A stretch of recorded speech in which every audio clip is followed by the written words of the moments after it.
Innovación. Nuevo poder.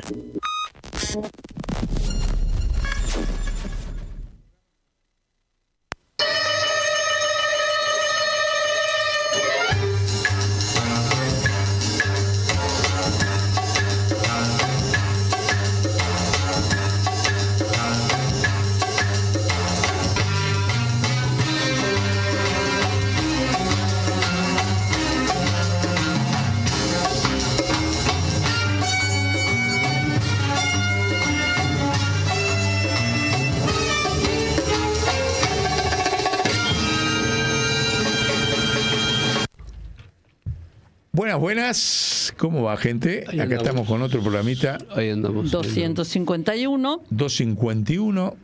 Saludos al Enterprise.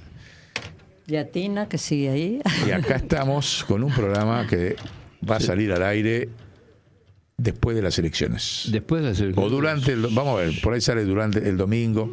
Mira. Y que tiene una carátula bastante interesante y provocadora. Vamos a charlar un poquito nosotros, tenemos 20 minutos nosotros y después un reportaje de 50 minutos que le hicimos al Polo Martínez Agüero. Por eso el programa se llama Pone una pregunta. ¿Nueva generación de montoneros en el siglo XXI? Es una pregunta provocadora, tiene un gancho, que ahora la vamos a desarrollar porque vamos a explicar quién es el Polo Martínez Agüero. Acaba de publicar en Mendoza, donde él vive desde hace varias décadas, un libro que se llama Memorias de un montonero. Es un reportaje que le hace un periodista mendocino a él y su historia. Es como una autobiografía hecha a través de un reportaje que le hace.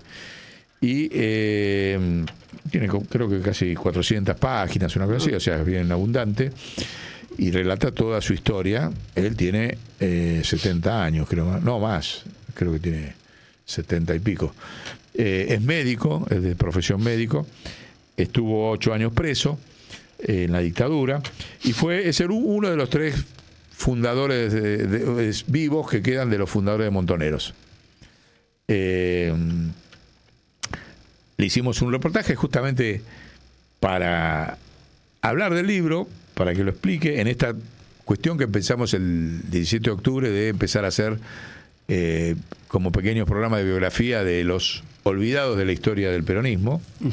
Se dio porque como estuvo justamente la semana pasada la presentación del libro, bien, pero bueno, tenemos todo un programa de gente invitada para hacerlo, no solamente del peronismo, sino del peronismo montonero, sino de todas las corrientes de los olvidados de la historia del peronismo, ¿no? Y no peronismo.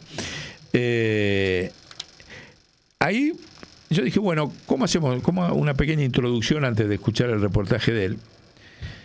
Porque la pregunta es, ahí está el libro, Confesiones, Memorias de un montonero, ahí está el video de la presentación allá en Mendoza, pero yo dije, un título así, ¿qué está planteando? ¿De que va a haber una guerrilla montonera en el siglo XXI? Sabemos que hubo una guerrilla montonera en el siglo XIX, los caudillos federales, demás. De ahí toma el nombre después la expresión política de la guerrilla peronista montoneros en el siglo XX. Va a haber otra guerrilla, otra forma de accionar guerrillera. Entonces dije, a ver, la palabra montonero es una cuestión que remite exclusivamente a lo militar o tiene algo superior a lo militar. Y descubrí, en realidad lo venía trabajando ya hace mucho tiempo, que en realidad la figura del montonero, como lo dice su palabra, es montón. Viene de ahí. Históricamente, la argentinidad está vinculada a los montoneros, o sea, desde los querandíes. O sea, la forma en que terminó la primera ciudad de Buenos Aires fue un montón de indios que cercaron el fuerte de Buenos Aires y se acabó Buenos Aires. Claro. O sea, ya ahí era una práctica montonera. Es el montón de la nación contra el poder colonial. Eso es el término montonero, que, ya le digo, tiene 500 años y me remito a los querandíes, ¿no? Y montones de formas. Entonces me puse a ver y me di cuenta que en realidad es un término que habla de la gestión de un capital simbólico contra el poder colonial. ¿Qué pasó a lo largo de los 500 años? Por distintas formas, distintas figuras, pero que es una figura de unidad anticolonial. lo fue Facundo Quiroga, lo fueron las montoneras radicales en la revolución de 1890, la revolución del Parque, que se llamaban así, las montoneras radicales. Lo fue después Irigoyen, en los 2 décadas que estuvo en abstención revolucionaria, era movilizar al pueblo en una montonera, decir, no voy a las urnas, un éxodo como el que hizo Facundo Quiroga en La Rioja, o después hizo Belgrano en Jujuy. O sea, un montón de formas de expresión donde el montón del pueblo, no contento con lo que hace el poder colonial, reacciona en montón. A veces lo hace retirándose, otros con la lucha armada. Esa es la historia de nuestros 500 años. No hay que tener miedo a ese término, que ha estado estigmatizado, digamos, en estos 40 años de democracia, sobre todo a partir de la teoría de los 2 demonios. Entonces, dije, bueno, a ver, ¿y por qué Montoneros qué tuvo de eficaz?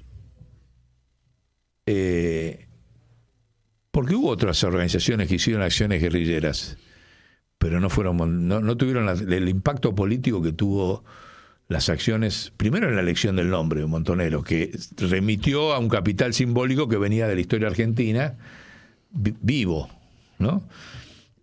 No es lo mismo decir Fuerzas Armadas Peronistas o Fuerzas Armadas de esto, que hubo otras organizaciones, o los Uturruncu, la primera era la guerrilla peronista. ¿Por qué no tuvo la proyección política que tuvo Montoneros, siendo la primera, que era de Molina, ¿cómo se llama? Bueno, no importa, ya va a salir. Entonces, Montoneros ya nace eligiendo un símbolo con un capital simbólico histórico. De hecho, Cacho del Carlos me dijo en un momento, en el internet, sí, lo que pasa es que los muchachos eligieron bien el nombre. Ahí golpeó, nosotros no. Habíamos hecho Fuerza Armada Peronista y eso no se proyectó, no cuajó, no entró en la memoria popular como entró la palabra Montonero. O sea que ya de entrada arrancaron con un capital simbólico fuerte, ¿no? Y los capitales simbólicos, hoy lo charlamos un día vamos a hacer un programa especial con Sonia para avanzar en ese tema por algunas coincidencias y diferencias que tenemos. Pero el capital simbólico es el corazón del proceso civilizatorio. Claro. Desde brujos a religiones, a mitos. ¿Saben qué quiere decir la palabra mito? Reunión. Y los mitos se hacen en torno a símbolos. Las academias tienen toneladas de toneladas. Toneladas de símbolos que la economía monetaria es un símbolo. Son símbolos, convenciones, pim, pum, pam. Entonces, las instituciones tienen símbolos, o son símbolos. El Fondo Monetario, no, viene el Fondo Monetario, la autoridad, ahí que viene con una mentira, te impone una mentira en la Argentina, pero es un símbolo. No, claro. Si es un símbolo, tiene que ser verdad. No, ¿cómo me va a mentir un economista que viene del Fondo Monetario a decirme que tengo que hacer un ajuste? No. ¿Se dan cuenta? Todos los días estamos invadidos por símbolos falsos. Montonero disputó esos símbolos desde su nacimiento, porque no hizo ni más ni menos que salir a vengar el símbolo que le había atacado, lo principal de la memoria peronista, al hombre que había secuestrado el cadáver de Evita, que había fusilado que había dado el golpe, había echado a Perón, secuestrar este cadáver de Evita, más emociones, porque también hablábamos con Sonia en la relación entre símbolos, entre emociones y símbolos, ¿no? Sí, sí. Es una dinámica permanente, no hay símbolo eficaz si no hay emoción que lo sustente. Sí. Y Montoneros pegó bien de entrada ahí. Y acción que lo sustente. Y acción. Sí, ir a agarrar a Hamburgo y decir, mire, le vamos a hacer un juicio popular, autoelegirse en juzgado, porque me robaste las emociones y el símbolo de lo que era la banderada de los humildes. Y te ajusticio. Futura Santa. Futura Santa. Futura Santa. Evidentemente, y que encima eso caiga bien, porque el líder Perón lo felicitó a los muchachos. Muy bien. Y aparte, bueno, no importa, después no vamos a entrar en esa cuestión específica, porque nos vamos con detalles de un hecho simbólico. Pero después siguieron montones de hechos simbólicos en la Argentina, no solamente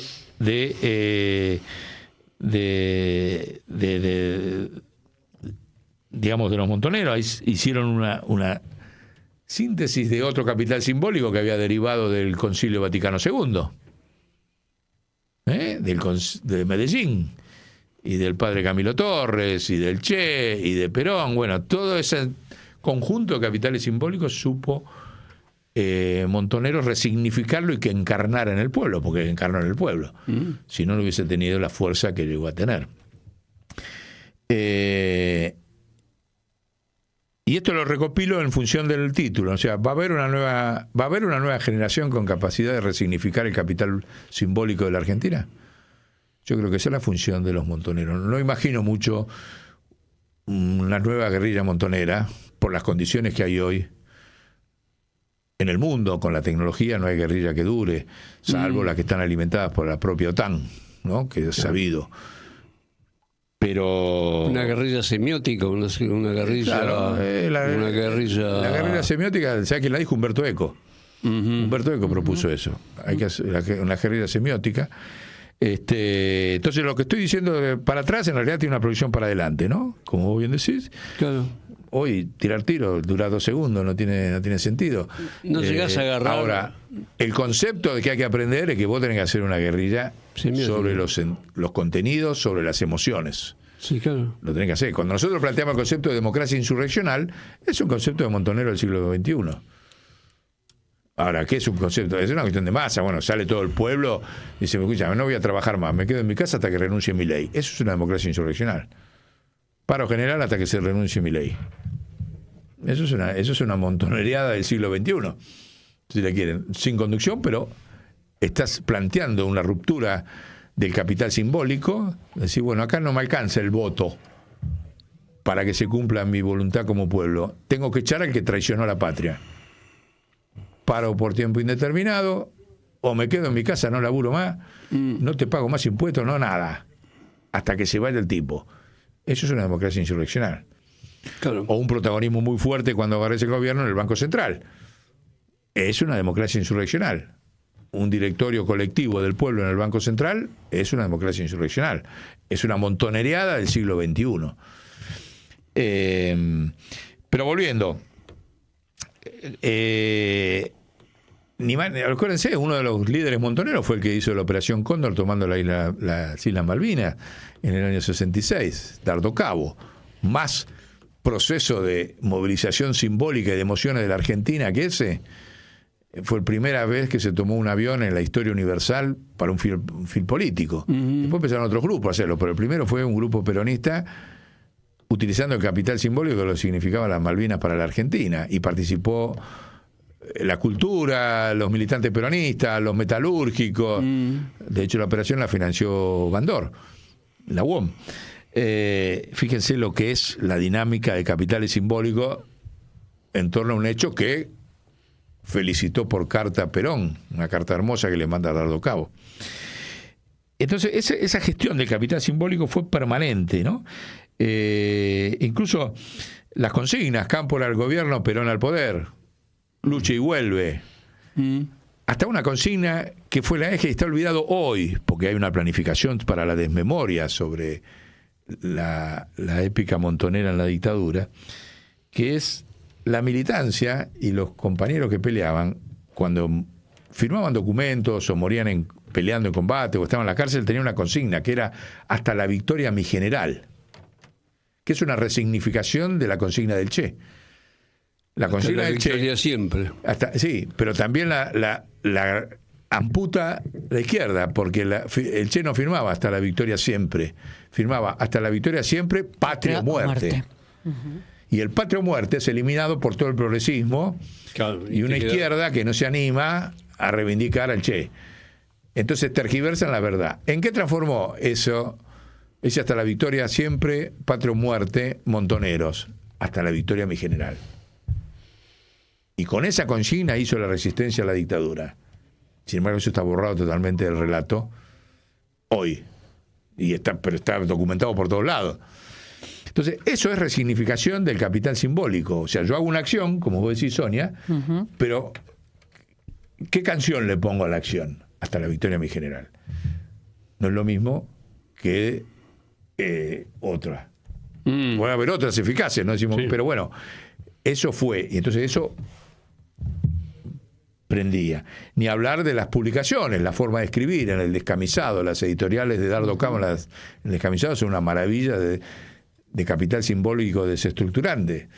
Cuando el ERP le tomaba los regimientos al Perón, Dardo Cabo decía, escúcheme, general, hagamos una cosa, metamos a los del ERP en una cancha de fútbol y que le expliquen ahí a 50.000 peronistas qué es lo que quisieron hacer. Eso lo escribía en las editoriales de Dardo Cabo. ¿Se dan cuenta? Y después hay una confusión premeditada y planificada de que era lo mismo él que el Montonero. No, no era lo mismo, nunca fue lo mismo. Nunca fue lo mismo en nada. Porque cuando vino Perón, Montonero no actuó. Y el ERP siguió actuando como si nada, está dicho, documentado, y estaba infiltrado hasta la manija, está documentado hoy por todos lados, para seguir actuando. ¿Sí? Fíjense, Montoneros, desde que volvió a la democracia, nunca tiró un tiro más. Y el ERP sí. Y hoy el ERP es uno de los periodistas del ERP, como Leuco, hoy es uno de los protagonistas centrales del lawfare. Y fue protagonista de la toma de la Tablada, con el MTP. Eso lo borró el sistema.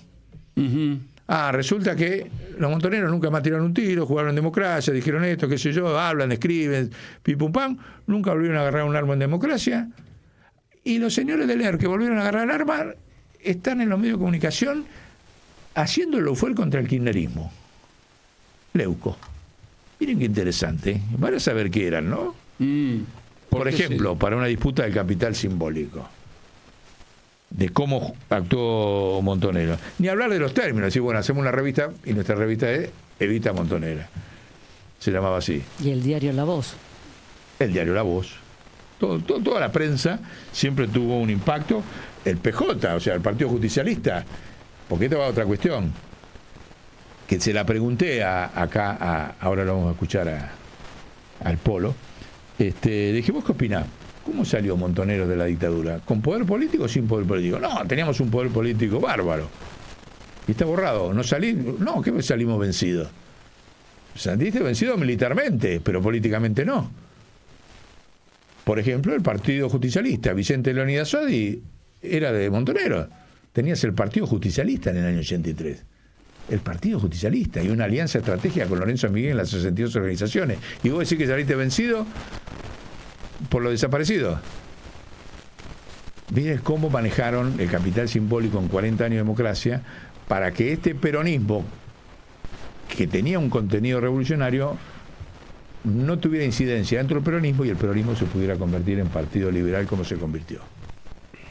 Entonces fíjense la importancia que tiene volver a hablar de esto. Además de un movimiento de masas, ¿no? Porque todo lo que era eso es lo el que dice sector Polo. estudiantil, eso es lo que dice Polo. todo lo que decían los barrios, todo era, ¿no? Otra cosa, miren, convocatoria masiva. capital simbólico, sí, vamos cerrando porque hay que pasar ahí. Hay que entregar. Sí, pero hay tantas cosas que me puse a reconstruir que no paro.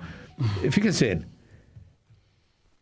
la Argentina, los derechos humanos, primer país en el mundo que logra la sentencia por genocidio en un país soberano sin que intervenga el Consejo de Seguridad. La sentencia de Rosanqui ratificada por la Corte Kirchnerista. ¿Quién impulsó eso? Julio López. ¿Qué era Julio López Montonero? Julio López pidió que su causa fuera por genocidio y no por lesa humanidad. Eso después fue ratificado por Rosanqui, que es un hombre que venía de izquierda, del PC, y después por la Corte Suprema que había puesto Néstor. Y eso rompió el paradigma mundial del imperio. Y lo hizo un compañero que se seguía sintiendo montonero como Julio López, de base absoluto, ningún figurón histórico. Y cuando él pidió la recaracterización, lo volvieron a hacer desaparecer. Fíjense hasta dónde llega la cuestión del capital simbólico, que termina rompiendo el Consejo de Seguridad. Rompiendo la norma del Consejo de Seguridad de que solamente se podía hacer juicios, tribunales de genocidio, en tribunales que disponía el Consejo de Seguridad de las Naciones Unidas.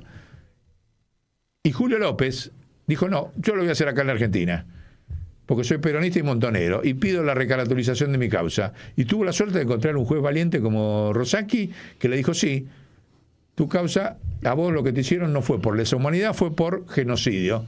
Fue a la corte y todavía estaba la corte donde estaba Zaffaroni, puesto por Néstor Kirchner, porque en la corte Néstor puso a Zaffaroni y Cristina puso a Lorenzetti. ¿Vamos? Mira. Y Zaffaroni dijo, no, trabajó adentro de la corte, que estaba todavía la compañera esta de Argibay, ¿no? La mujer que estaba en la corte y demás, y fue la primera corte en la historia universal que ratificó el genocidio en un tribunal nacional. Y eso arrancó de un montonero. Y podemos seguir, pero se nos va. Miren, otra cosa, la madre de Plaza de Mayo, Azucena Villaflor, recibía plata a través de Susana Lesgar, la sobreviviente de María Antonia Berger, la sobreviviente de Montoneros, para organizar las madres se organizaron con plata de Montoneros. Por algo tenían el logotipo que decía Madres de Plaza de Mayo, MPM, era igual a lo que funcionaba en la dictadura, que era el Movimiento Peronista Montonero, MPM también. Y el secuestro que le hacen en la iglesia de Santa Cruz, Astiz y demás, era porque sabía que los montoneros estaban financiando a las madres de Plaza de Mayo. Mire por todos lados donde está la historia. Y te la cortan. Si te la cortan es porque algo más Porque en algo molestas. en algo puede ser que vuelvas a molestar, y es en esto. Claro. No que vuelva a haber una guerrilla, porque no va a haber. No, en lo simbólico. En lo simbólico. A ver, mira si aparece una nueva La generación semiótica. que aprende el patriotismo de esos muchachos, la coherencia de esos muchachos, la valentía de esos muchachos, Y la que organización de esos muchachos, y te lo transforma en una ruptura de capital simbólico del sistema. ¿Qué pasa? Eso es lo que pasa. Entonces, bienvenido el libro del Polo, porque ayuda en ese camino a que los pibes lean, aprendan, y como ya les digo, es mentira que los jóvenes son mileístas. Después del lunes va a quedar demostrado. Milo lo demuestra, Milo acaba de cantar con Silvio Rodríguez, porque la nieta de Silvio Rodríguez es fanática de Milo. Se lo transmitió a la madre, que es música y toca con Silvio Rodríguez. La madre se lo transmitió a Silvio Rodríguez y los dos hicieron por primera vez una canción juntas sin conocerse, Milo y Silvio Rodríguez, y acaban de cantar juntos acá en Buenos Aires, produciendo una revolución en todos los sentidos. Ahí lo tienen juntos en el escenario el otro día. La primera vez que se juntaron, Ahora, eso vino por transferencia de nieto a madre a un personaje como Silvio. Eso es lo mismo que va a pasar con los jóvenes en la Argentina. Claro.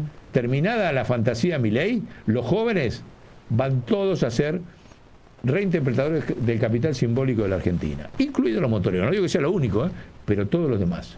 Y el libro del Polo va a ser un aporte muy importante a eso, porque es el libro de un tipo con una coherencia a lo largo de 70 años.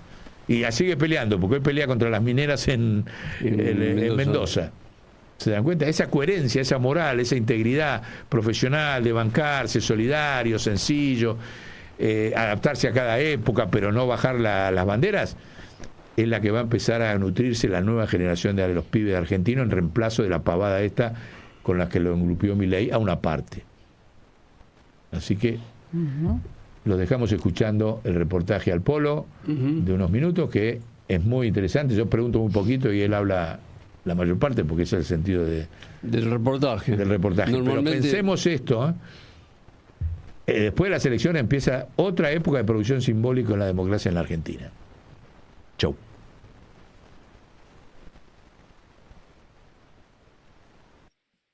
Bueno, amigos y amigas, compañeros de acá del programa Nuevo Poder, de Radio Con Aguante, hoy estamos acá haciéndole una entrevista al compañerazo Polo Martínez, él está en Mendoza en este momento. Sí. ¿Cómo andás, Polo? ¿Qué tal? ¿Cómo va? Hola, ¿cómo andamos, Guillermo? ¿Qué tal? Muy bien, muy Acá bien. estamos.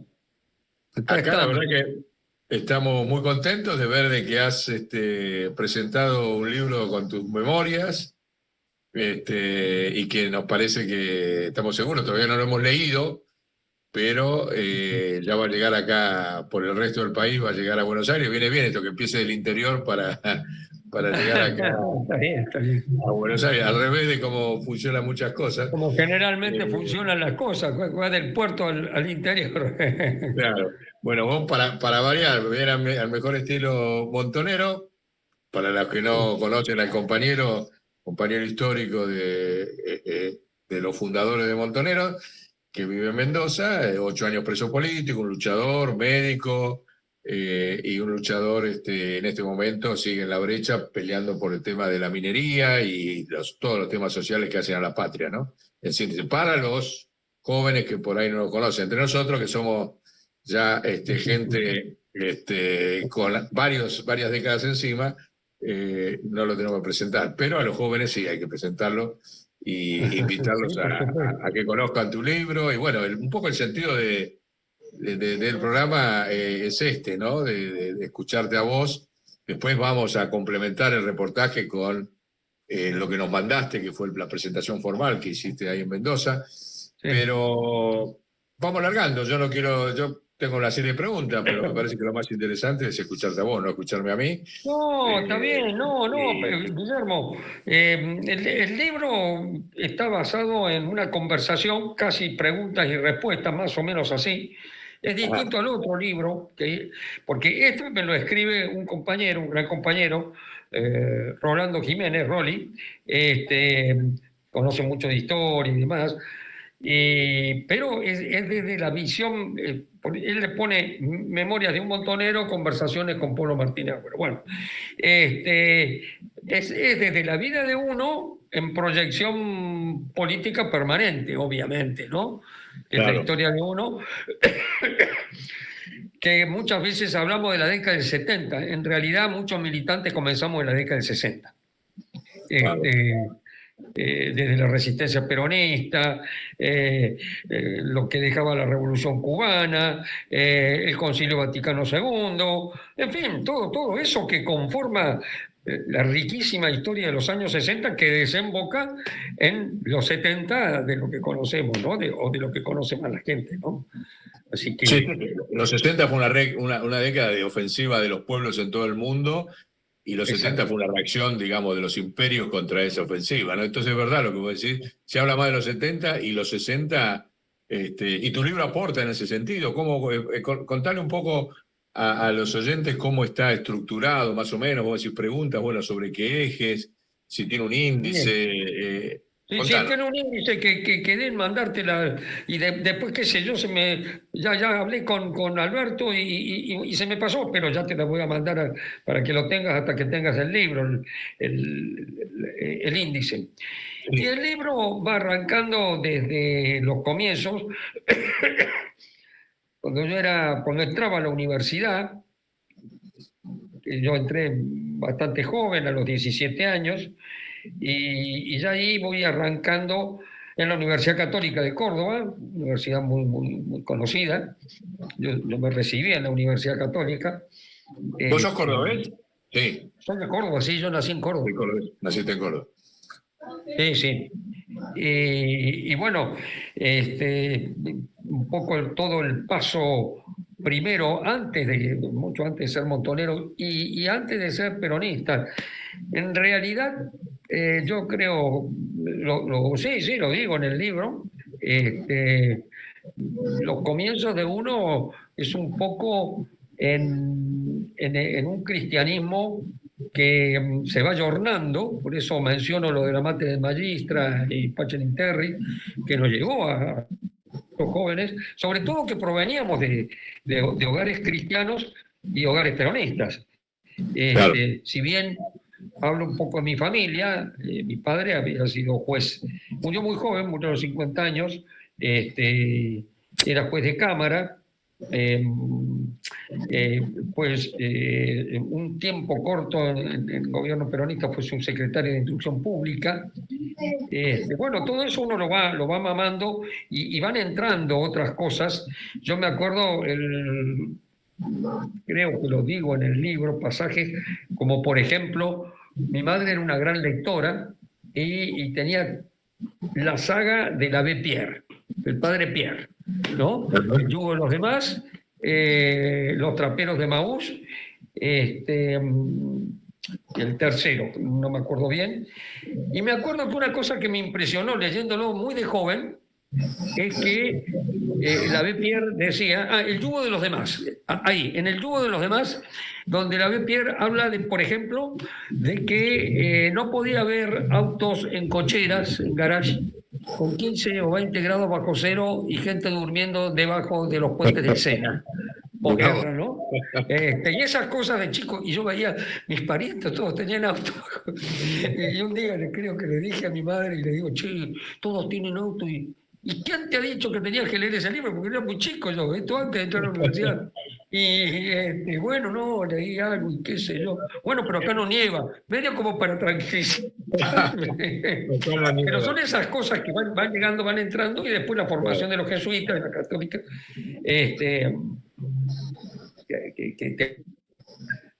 Una anécdota, me acuerdo, o dos anécdotas ahí con los jesuitas. Un poquito para arriba en la cámara porque si no queda fuera de cámara. Ahí está, ahí está. Que era toda la época de la gran movilización del Cordobazo y todo eso y las puebladas. Yo ya estaba por recibirme, junto con Alberto Molinas. Alberto Molina venía también. ¿Ese compañero que muere en la calle Corro? En el combate de la calle Corro, con la hija de Walsh, sí. Con Victoria Walsh. Y bueno, nos hicimos amigos cuando entramos para el ingreso de la universidad. Él venía de la Inmaculada de Santa Fe, de los jesuitas también. Así que todo bueno. Y empezamos, bueno. Y después ya vino toda esa época de la resistencia peronista, el por qué se van haciendo peronistas, gente que sus padres no habían sido peronistas. Bueno, yo no lo vivía la peronización porque venía de un hogar peronista, pero otros amigos, compañeros de la universidad, sí, venían de hogares que no eran peronistas, de lo que diríamos gorilas en ese tiempo, y que ahora también lo seguimos diciendo. Es un problema no resuelto ese. Exactamente. Así que bueno, todo eso fue aportando el peronismo, la resistencia peronista, la guerrilla de Fidel y el Che, la guerrilla de los uturuncos, ¿no? Claro. Es la primera guerrilla en el país, en realidad. Peronista, ¿no? Peronistas, sí, los uturuncos peronistas. Después viene Massetti, que es un periodista de Clarín muy enamorado de la Revolución Cubana, y él medio quería hacer en el norte argentino algo parecido. Por supuesto le fue mal, nunca se encuentra el cadáver de él, y bueno, y se fuma hasta que viene la guerrilla del Che. Y bueno, voy relatando todas esas cosas. Por ejemplo, como antes de ser montoneros estábamos con Alberto Molinas y otros compañeros en el peronismo de base. Era el grupo, uno de los desprendimientos de la FAP cuando ocurre Cacorralo, que es en el año 68, la derrota que es un campamento de Cacho el Cadri, exactamente, de la compañera Amanda, bueno, todos esos, fueron todos presos, y bueno, al poco tiempo se empieza a rever y empieza el concepto de guerrilla urbana, ¿no? Desde el peronismo, con la visión de que la clase trabajadora está sentada en los grandes centros urbanos, por lo menos en esa época, fines del 60 y principios del 70. Bueno, se va relatando todo eso, relato lo de la universidad. Te iba a decir ahí una anécdota de los jesuitas.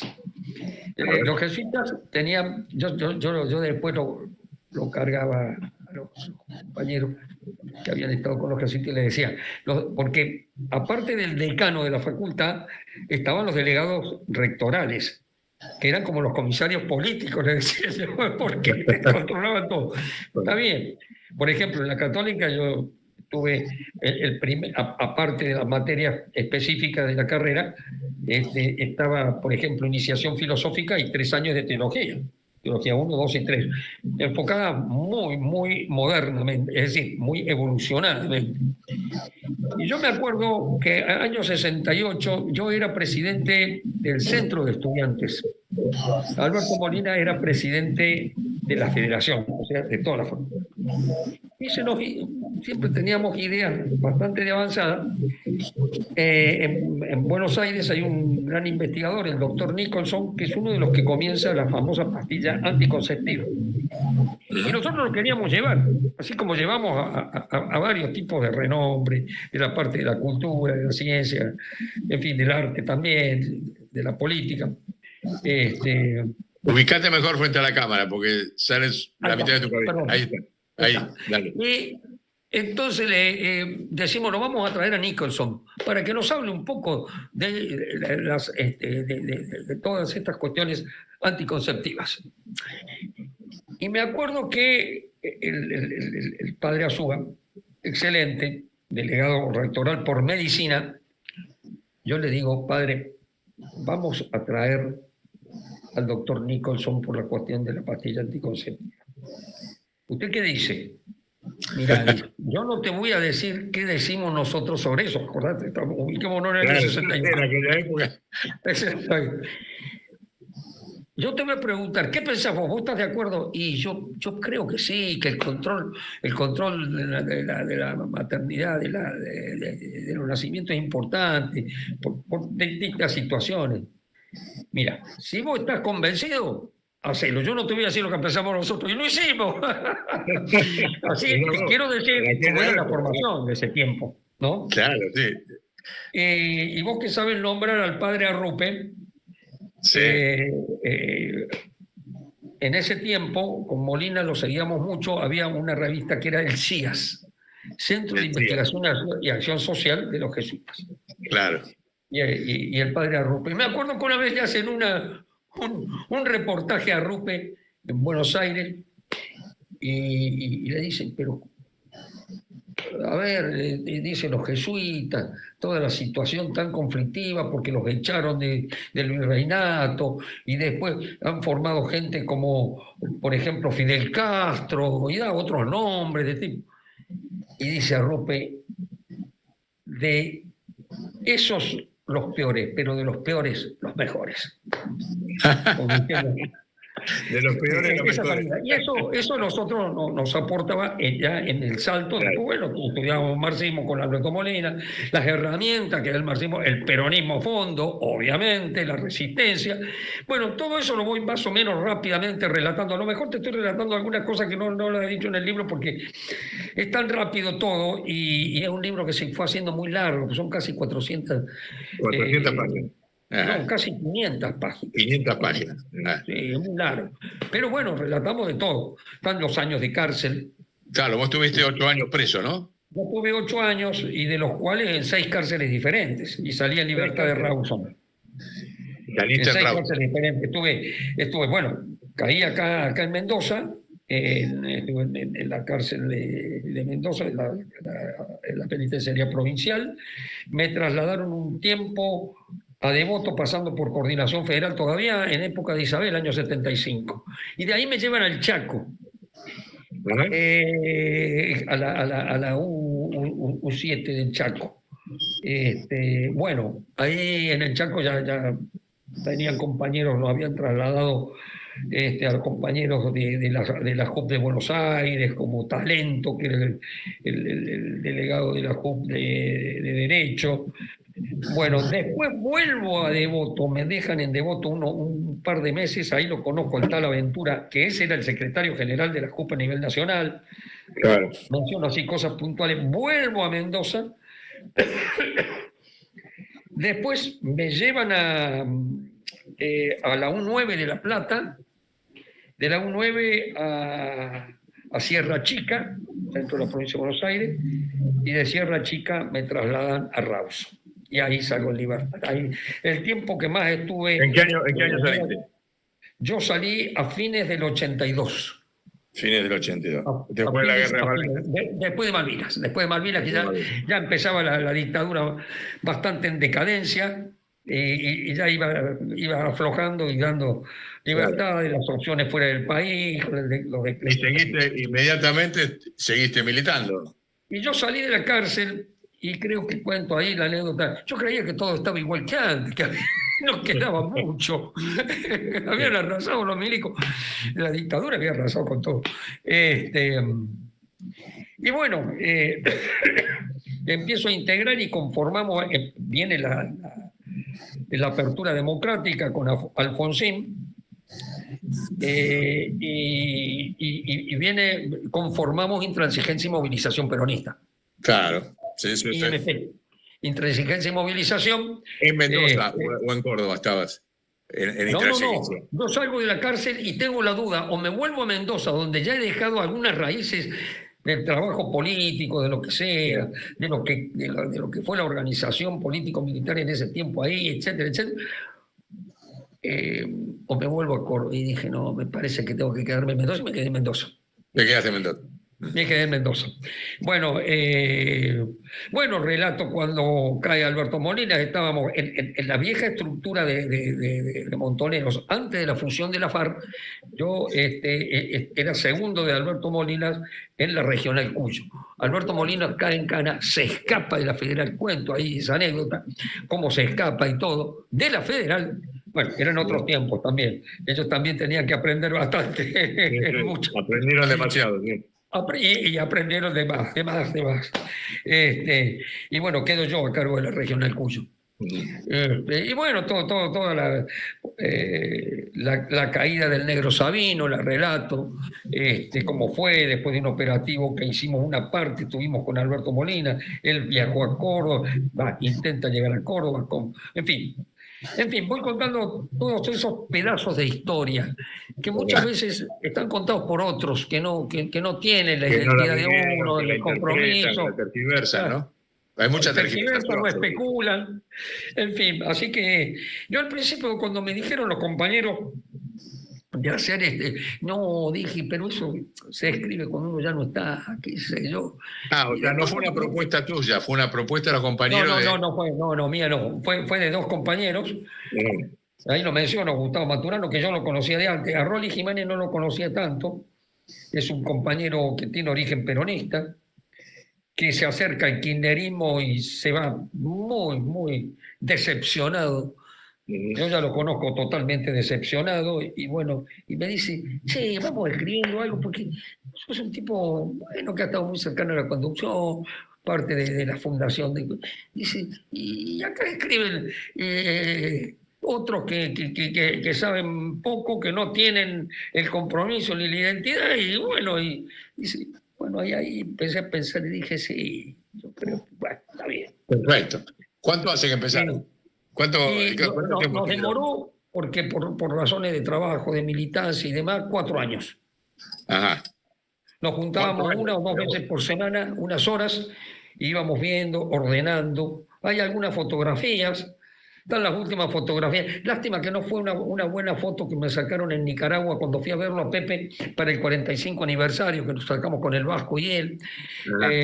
Salen fotos de la familia de Pepe, salen fotos de mi familia, de mi exmujer, en fin.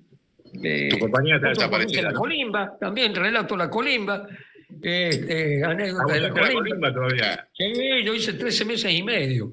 Y lo relatás ahí, que es una experiencia que para nuevas generaciones... ¿Sabés qué relato? En ese tiempo, la Colimba se hacía a los 20 años, y si pedías prórroga lo hacía a los 22. Yo pedí prórroga haciendo condiciones de tiro, porque eso hacía que estuviera ya en 5º año, me faltaba poco para recibir. Y me acuerdo que un sargento enfermero me dice, después que termine la instrucción, te venís conmigo en la enfermería y me ayuda. A mí me gustaba la instrucción, toda la parte de los tiros me gustaba. Y vos sabés que le dije al sargento cuando ya pasaba, le digo, yo voy a ser pero vas a dar cuerpo a tierra todo el tiempo, dice, son unos verdugos, mis amigos, el cabo tal, el otro, el sargento primero tal. Mira, cuando hice, relato en el libro los cursos que hice, nuestros, ¿no? El curso que hice con el hippie Alzogray y con Urien, con el guardia marina Urien, que lo hicimos en San Luis. San Luis era una de las provincias amigas que teníamos, el gobernador Álvaro. que era uno de los 6 gobernadores que tuvimos. ¿Cómo se llamaba el gobernador? Que no es tan conocido como... Elías Adre. A-D-E-R-E. Elías Adre. Este, por ejemplo, está olvidado también la relación que tenía con Montonero, ¿no? Por supuesto. Y el ministro de gobierno que controlaba todo. Nosotros lo pudimos hacer ese curso porque controlábamos la policía. Claro. El que hizo en un campo en el departamento San Martín de San Luis. Eso era un curso bastante completo que se hacía con combate nocturno, que hacíamos avance por fuego y movimiento. Y acá viene la anécdota en la colimba. Yo hice en infantería, la reina de las batallas, en realidad, como se dice. Y fíjate vos lo que era la instrucción de ese tiempo. Es en el año 68. Avance por fuego y movimiento. Cuando el Boina Urie nos empieza a decir, ¿alguien sabe qué es eso? Y la mano, yo humildemente dije, sí, creo, ahora salto yo, fusilero. Bueno, todas esas cosas las cuento ahí. Y algunos operativos para la zona Cuyo emblemáticos también los cuento. Está bien. Total, fueron hace 50 y pico de años y nadie se iba a contar eso. Y bueno. Pero sobre todo hay que ver el clima viste que lo más difícil es transmitir el clima de época, ¿no? Que hoy parecen cosas tal cual, imposibles. Exactamente. Como el estoy seguro que ayudan a reconstruir el clima de época, ¿viste? Porque están hechos seguro sin ningún prurito ni ningún arrepentimiento, ya me imagino. Todavía no leí el libro, después lo vamos a comentar cuando lo leamos. Pero, mira, te quería hacer una pregunta dentro de ese momento en que vos salís de la cárcel y que en realidad es una opinión que para mí nos falta a nosotros desarrollar. Yo las veces que puedo la tiro, que es lo siguiente. Yo creo que en forma contrafáctica, si no hubiese estado la teoría de los 2 demonios que monta Alfonsín. Sí, exacto. La menciono, los 2 decretos, el 157 y el 158. Claro, el desarrollo del potencial, porque viste que hay un discurso de que Montonero salió derrotado. Y yo digo, mira, puede haber salido derrotado en términos militares, pero no en términos políticos. Exactamente, también hablamos de eso. Compañeros y demás, todo eso que el sistema lo golpeó y lo frenó con la teoría de los 2 demonios. Y a través de eso empezó a condicionar el peronismo, porque nosotros empezamos a ser, viste, los venenosos dentro del movimiento, y eso terminó ayudando a que el peronismo tomara las posiciones que ya sabemos liberales y demás en tanto tiempo. Pero vos coincidís de que, o podés describir de qué manera, digamos, Montonero no salió derrotado políticamente de la dictadura. Sí, yo creo que no sale derrotado porque la política de Montoneros, quizá diferencia con respecto de Ler, pero a diferencia de Ler, es que nosotros salimos de un movimiento de masas.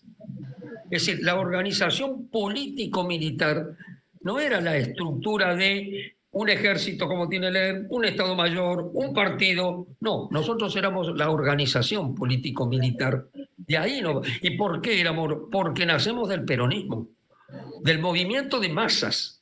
Bueno, ahí hablo bastante de la situación con Perón, te digo lo de la teoría de los 2 demonios, por supuesto, y el concepto de por qué los revolucionarios no quedamos derrotados, porque yo digo, los revolucionarios no pasamos de retiro. Los revolucionarios no firmamos armisticio, como se firmó en Reims o en Berlín en las guerras convencionales. No firmamos armisticio nunca, porque sí podemos prolongar la situación de triunfo que algún día se dará. La prolongamos, pero no nos derrotan. Y otra cosa, nosotros no tenemos sponsor. El sponsor es el propio pueblo. Ese es el propio tema. pueblo. O el enemigo a quien recuperamos lo que nos ha robado. En fin, todas esas cosas que le digo. Están en el libro todos estos conceptos. Sí, el concepto de sponsor, de autonomía. Sí, esa que no pasamos al retiro, que todas esas cosas. Sí. Y vos, a ver, y siguiendo esa línea, ¿Vos lo hiciste solamente por una cuestión histórica, de que quede documentado ante las preguntas que te hacían los compañeros, o pensás de que tu libro puede ayudar a ser en alguna medida fértil para nuevas generaciones, adaptándose a la época, ¿no? Por supuesto hay que actualizar, obviamente. Yo lo hago, mira, lo hago con un concepto de la semilla. ¿Te acordás de esa parábola que dice la semilla del labrador? Una semilla cayó en la piedra, otra semilla en el agua, en el mar, y otra semilla en tierra fértil. No toda la semilla cae siempre en el mismo. Bueno, esto puede aportar un poco a esa semilla, ¿no? Sí. Y bueno, en ese sentido tendrás un plan para que circule el libro, para venir a presentarlo a la Feria del Libro acá en Buenos Aires, ¿no? Acá lo presentamos en la Feria del Libro que se hizo hace 20 días, acá en Mendoza. Sí.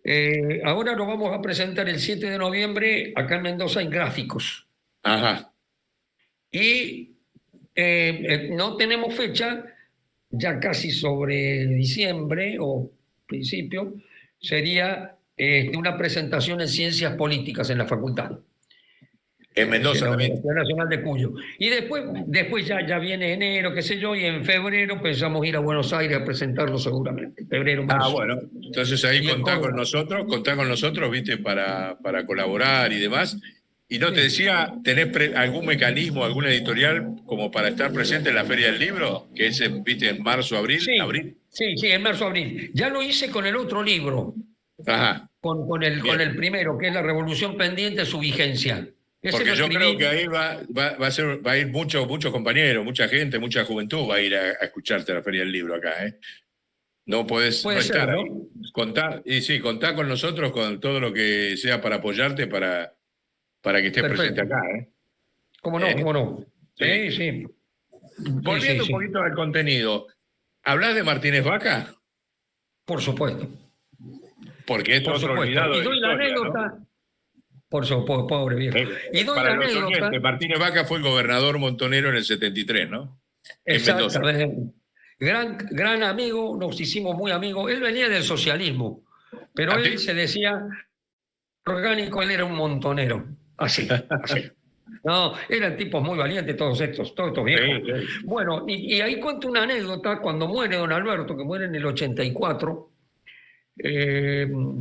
nosotros correspondía, ya estaba el gobierno de Javert, que es el gobierno radical, que gana en el 83, el viejo muere en el 84, me acuerdo, el vicegobernador, voy a hablar con él y le digo, No, antes de hablar con él, nosotros de prepo, porque sabía lo que nos iba a pasar, llevamos el féretro a la puerta de la legislatura. Y ahí nos para un tipo del protocolo y nos dice, no, es que... Le digo, mire, yo quiero hablar con el vicegobernador, o sea, el jefe de la legislatura. Porque si no nos deja velar ahí, lo vamos a velar en la calle. Como corresponde. Y va a tener que venir la policía, llevarse el cajón de don Alberto. Bueno, ahí me hicieron pasar, hablé con el vice. Y me dice, Yenú. No, bueno, está bien, sí, bueno, está bien, nos vamos a hacer pasar, qué sé yo, pero nada de banderas. Entramos y pusimos las banderas, y fue Zepernik, que estuvo cerca. ¿Estuvo Zepernik? Habló Zepernik, sí. Ajá. Y yo hablé en el entierro, y me acuerdo las últimas palabras que dije fue, don Alberto ha sido, es y será montonero. Y así terminamos el velorio de don Alberto. ¿Hay alguna biografía de él? ¿Hay alguna biografía de él? No, vos sabés que con el nieto, tengo muy buena relación con el nieto de él, que era muy chico y dice que a él le impresionó todo eso, tenía 15 años. Ajá. Y se acuerda del discurso mucho, del discurso mío cuando lo despedimos. Ellos iban a hacer algo sobre eso. Yo le dije, me ofrezco hasta donde yo conozco de don Alberto, uno lo conoció ya grande, con el Gordo Guevara, que fue compañero nuestro, después se abrió. Correte la cámara que saliste de foco. Saliste de la cámara. Él fue abogado de presos políticos y abogado de las madres y qué sé yo. ¿Te digo, ¿sabes por qué te digo? Porque nosotros queremos desde el programa empezar a hacer programas especiales sobre hombres históricos que están borrados de la historia oficial. Un poco, este que te estamos haciendo a vos forma parte, lo tuyo vino como anillo al dedo con el libro. Pero queremos impulsar a todos estos, ¿quién sabe quién fue Martínez Vaca? Exactamente, ¿quién sabe? Por lo menos a recuperar cosas, a familiares o gente que lo conoció. Entonces hacer un programa especial, suponete, si querés armarlo con gente, ¿viste? Sobre Martínez Vaca y que quede por lo menos un documento con lo que haya. Se lo planteé también, lo va a hacer Débora allá, Dinora con Dinora, sí. Córdoba haciendo la memoria del Gringo Alberioni, ¿viste? El Gringo Alberioni, claro, por supuesto. Así que te invito a los que tengas, digamos, a todos los compañeros que te conozcan. Vamos a tratar de ir construyéndolo, perfecto. Pero hacer un programa así como estamos haciendo acá, ¿viste? Sí. Que quede el registro con lo que hay. No busquemos hacer una cosa exquisita, académica, porque si no, no terminamos más. Pero por lo menos que se haga un programa sobre Martín Vaca, otro sobre los que quieras. Te lo dejo como iniciativa, un poco como para utilizar la historia oral, ¿viste? Como un elemento de lucha, de memoria política, que ha habido, la teoría de los demonios abarcó una destrucción de la historia oral, ¿viste? Entonces, yo siempre digo, creo que lo digo en el libro, no me acuerdo, porque hay cosas que uno lo dice en los discursos, que yo estoy mucho en la calle contra toda la cuestión de esta entrega. ¿No? Ahora vamos a hablar un poquito de tu lucha hoy, ¿no? Bueno, esa parte está en el libro, es la parte final, porque es la lucha contra la megaminoría, contra el extractivismo, contra toda la entrega espantosa de los bienes comunes. Y yo hablo en el concepto político del significado de la teoría de los dos demonios, que es de Alfonsín, plasmada en el libro Nunca Más, en el prólogo de Sábato y de Magdalena Ruiz Iñazú. Sí. Tremenda la figura, porque es una figura para demonizar totalmente a los compañeros que han entregado todo, que no llegaron ni a conocer a sus hijos. Y al patriotismo, sí. Exactamente, es bien demoliberal en todo su aspecto, y no es que comenzamos en el 83 con Alfonsín, con los decretos 157, 158, y terminamos con Milei como estamos ahora. No es casual esta democracia. Claro, exactamente. Esta democracia que se creó después de la dictadura, está bien, pero el corte histórico, lo que dices vos, que nadie conoce un montón de cosas, el corte histórico lo comienzan los milicos, y esta democracia continúa el corte histórico. Esta mala democracia, mal hecha, mal llevada, ¿no? Que es de los grupos dominantes, obviamente, ¿no? Sí, no. Y yo creo que por eso sigue siendo, ¿viste? Vos fíjate que sigue habiendo hoy estigmatización, tergiversación permanente sobre la historia montonera y sobre los compañeros sobrevivientes y demás. Bueno, eso en alguna medida uno le crea bueno, si te siguen atacando quiere decir que seguimos teniendo algún nivel de, creo que sí, de peligrosidad, sí. ¿Viste? Yo confío mucho en eso. Pero bueno, y vos ahora en la cuestión de la minería, ¿qué haces? Así contarle a los compañeros jóvenes para que vean la coherencia. Nosotros tenemos conformada, claro, nosotros tenemos conformada lo que se llama las asambleas mendocinas por el agua pura. Eso agrupa, Mendoza tiene 18 departamentos, tiene más o menos en 15, 16 departamentos, prácticamente en todos tenemos asambleas. Muy autónomas, son horizontales y asambleístas, se trabaja por consenso, y acá en Mendoza evitamos que se impusiera, y eso es una responsabilidad de los Kirchner, eso lo digo en el libro, es una responsabilidad de Cristina con la Barrick Gold, con Peter Mank, cuando era presidente de la Barrick. Debe ser esta empresa nosotros, el término megaminería se lo hemos puesto nosotros en general. Los promineros te dicen no existe la megaminería, existe la minería. Le decimos megaminería a todo lo que es la minería a cielo abierto, de gran destrucción de la tierra y de gran contaminación del agua. Claro. ¿Por qué lo tomamos? No por ser ecologistas, no. Es una política que defiende el medio ambiente contra el avasallamiento de los grupos económicos multinacionales. Este gobernador Cornejo ha hecho un raid para promover la minería de Mendoza por Canadá, Australia y la Bolsa de Metales de Londres. Y Glencore, que es una empresa de origen suizo, pero esparcida en todo el mundo, porque suizo no, que tiene los Alpes para sacar que nada, ni yeso.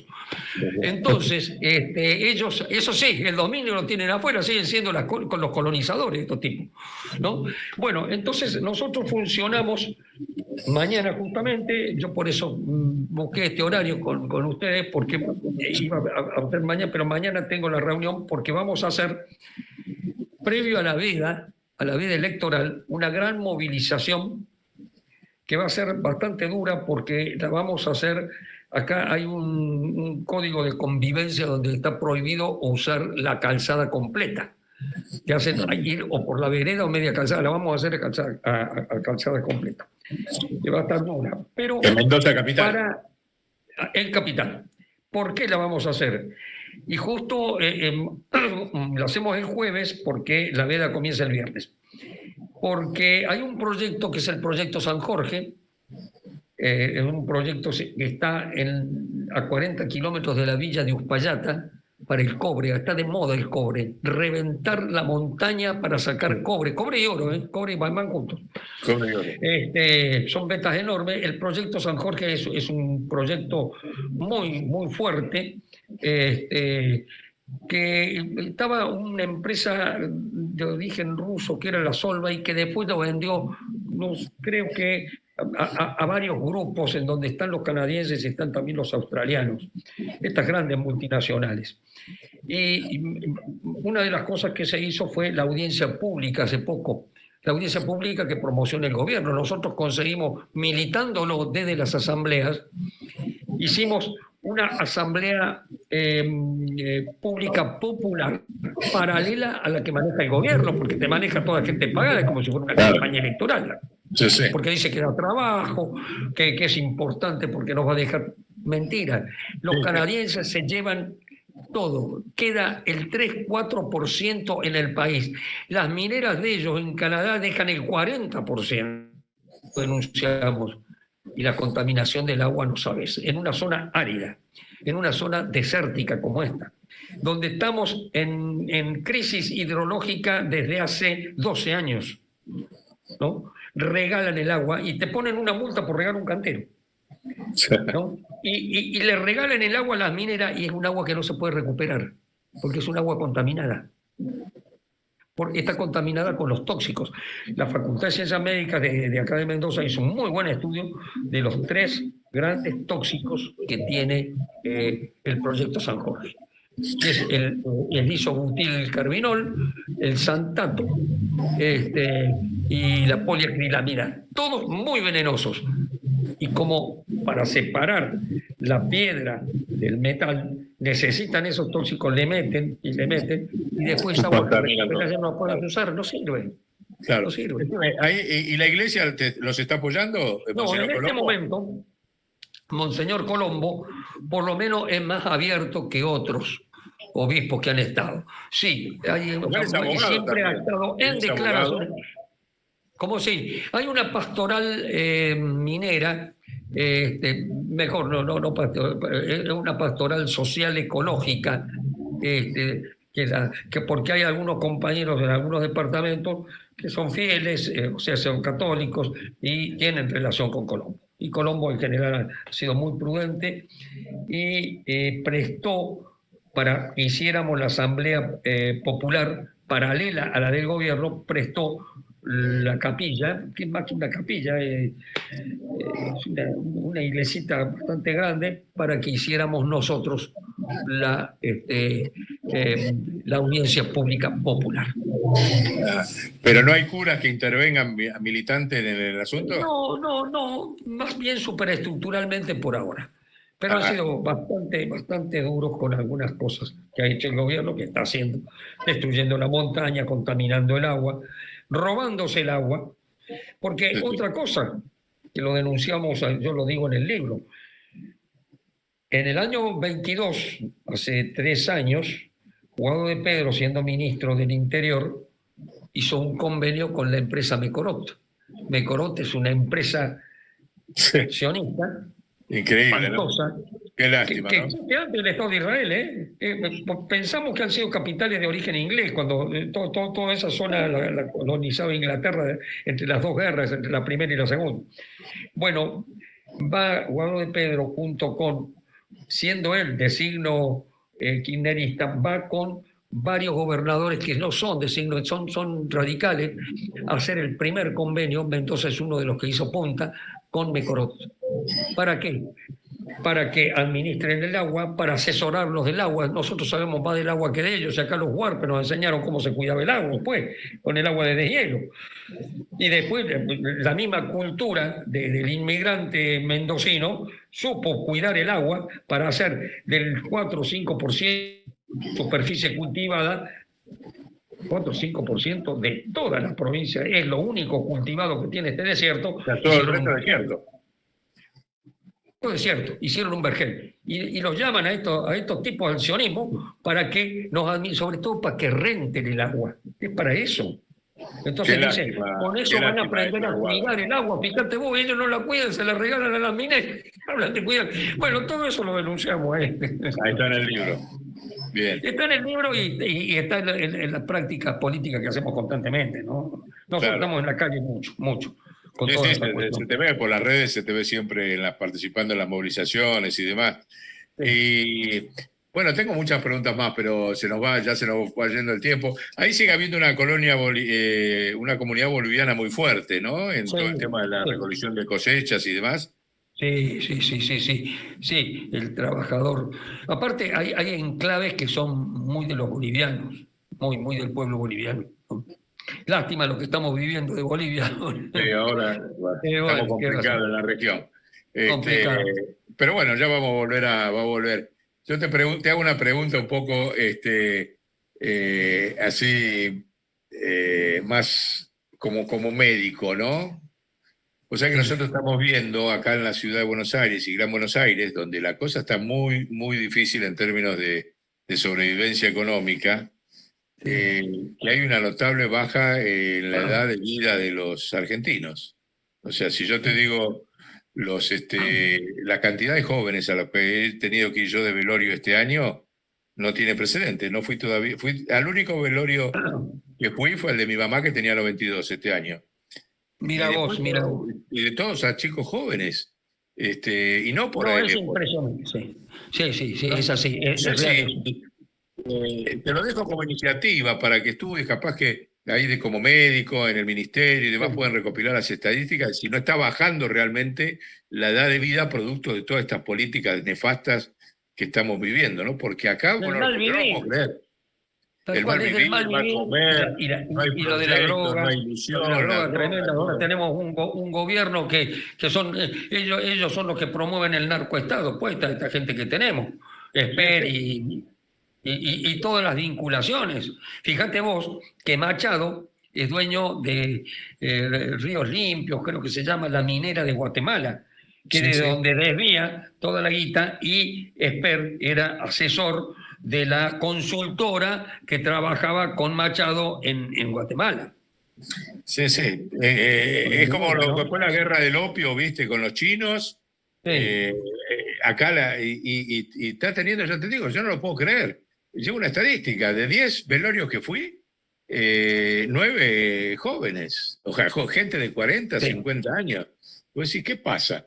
Te lo dejo como iniciativa de médico ahí, que por ahí podés conseguir algunas estadísticas o buscar ahí. Por ahí en el interior no es tan dramático como lo que está haciendo acá en Buenos Aires. Creo que en los centros más urbanos, tipo Rosario, Buenos Aires, es donde más acuciante esto que estás diciendo vos, ¿no? Claro. Sí. Bueno, Polo, te vuelvo a insistir, ya se nos está acabando el tiempo. a disposición para divulgar el libro donde lo tengas. No, no lo tenés digital, ¿no? ¿O no? No, lo van a poner digital, sí. Y poner digital, nosotros tenemos una biblioteca digital que después te lo voy a pasar en un centro que tenemos 3.500 libros de la historia digitalizados y que se bajan gratis, está todo ahí, después te lo voy a pasar y de luego te ofrecemos subir el libro ahí, porque anda en todo el mundo eso, ¿viste? Circula. Así que bueno, nos convertimos si nos das permiso, y si no nos das permiso igual, en un militante del libro. Igual, por supuesto. Bueno, hay una cosa que digo en el libro, que discutimos mucho con Pepe en su momento. Vos debés saber que acá hicimos el Frente para la Liberación, el FREPALI, cuando se hace el FREPO en Buenos Aires. Sí. En realidad los compañeros no estaban de acuerdo. ¿Pero por qué lo hice? Porque el PJ, en ese tiempo, controlado por Manzano, controlado por el Chueco Mazón y controlado por Flamarique, que después enseguida viene Bordón con los renovadores. Y ahí cuento la reunión que tuve con todos ellos. No, el único que no estaba era Bordón, pero estaba Flamarique. ¿En el libro está? Sí, estaba el Chueco y estaba Manzano. Uh-huh. Y entonces le dije, bueno, nosotros queremos estar con él, pero ser una parte activa, no que nos den la portería del partido. Y me acuerdo que algo así, y me acuerdo que Manzano me dice, mira, dice, cuando ustedes tenían algo de poder en la época de Cámpora pero dice, y hacía con el dedo así, no nos daban ni esto a nosotros. Así que ahora se la van a tener que bancar. Ah, muy bien, dije yo. No dije nada, terminó la reunión. Estábamos con Vicente Antolín en la reunión. Compañero que estuvo mucho tiempo cerca, no solo cerca, fue preso, fue compañero muy militante y después se fue alejando con problemas de salud. Bueno, nos echaron del partido, obviamente, porque hicimos el Frente para la Liberación. Que me acuerdo, Pepe me sabía decir, creo que eso no sé si lo puse en el libro, me dice, bueno, si van a hacer eso, dice, háganlo, pero que diga del MIT al MAS, porque fuimos con el MAS, el PC, con la Democracia Cristiana de Conte McDonald en ese tiempo, claro, con el partido sí, muy buena la gente que tenía Conte McDonald acá en Mendoza, con gente de Néstor Vicente. Y esta gente, si esta gente vive, también sumala para que haga historia. Por ejemplo, para que Conte McDonald es otro que hay que recuperar. Si están vivos, sumala, hacemos un programa sobre el Conte. Sí, y con quien tuve muy buena relación fue con Zamora. ¿Con Luis Zamora, acá? Con Luis Zamora, te estoy hablando del 85. Sí, allá. Hicimos el Frente para la Liberación. Así que bueno, todas esas cosas así, algunas no con tanto detalle, porque no podría hacer 2 tomos, decíamos, con el Rolly Jiménez, que escribió el libro. Así que, pero hay muchas cosas, sí, muchas anécdotas.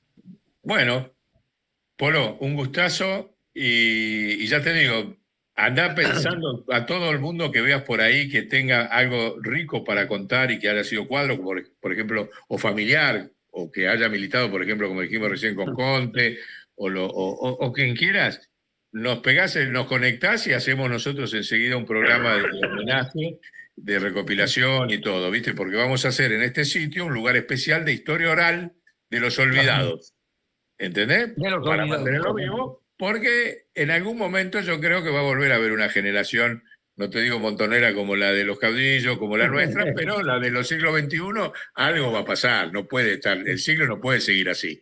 O sea, los argentinos no podemos haber dado, dimos al Che, dimos al padre Mujica, dimos a Perón, a Evita, a Francisco, un papa, qué sé yo, y tener este papelón de Milei como exponente universal. No, tenemos que reivindicarnos con algo novedoso después de esto.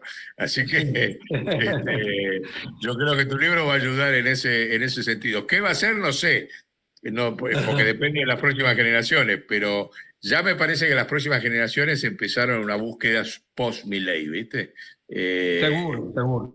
Y nosotros tenemos, por edad y por coherencia y por voluntad militante, que ayudarlos en ese camino, ¿no? Protagonizarlos también. Yo creo que sí, que nos debemos a las generaciones nuevas, porque en la década del 60 y comienzo del 70 se hizo con generaciones nuevas. Claro, exacto. Esa es la fuerza que teníamos, claro. En gran medida. y teníamos todo el soporte del relato histórico. Claro, del contexto internacional, de todo esto que El marco internacional de esa época. Sí. Exactamente. Sí. Así que, bueno, bueno, Polo, un Bien. abrazo. Un gran abrazo a usted. Muchas gracias, ¿eh? Gracias por Y mandarnos, mandarnos lo que tengas y nosotros lo divulgamos acá en Capital y Gran Buenos Aires. Bueno. Preparándonos a la Feria del Libro, tenés que alquilar el salón más grande. En la Feria del Libro tenemos que meter 2.000 tipos, ¿eh? ¿No te parece? No, en serio, en serio. Yo te digo que tu libro mete 2.000 compañeros en la Feria del Libro. Hay que ir al salón grande, porque si no te vas al salón chiquitito, viste, que son de 20, de 30. No. Tenemos que hacer un trabajo muy fuerte. Tenemos tiempo, porque eso es en abril. Hay que conseguir una editorial, hablar, si no la tenés, se puede hablar ahí con Coligüe, ¿viste? U otras, pero bueno, hay que meter 2.000 compañeros en la Feria del Libro en la presentación tuya. Nosotros nos comprometemos a eso. Bueno, gracias, che. Un gran Chau, abrazo, un abrazo, entonces. Polo. Y saludos a todos los compañeros. Saludos a todos los compañeros. Chau. Chao.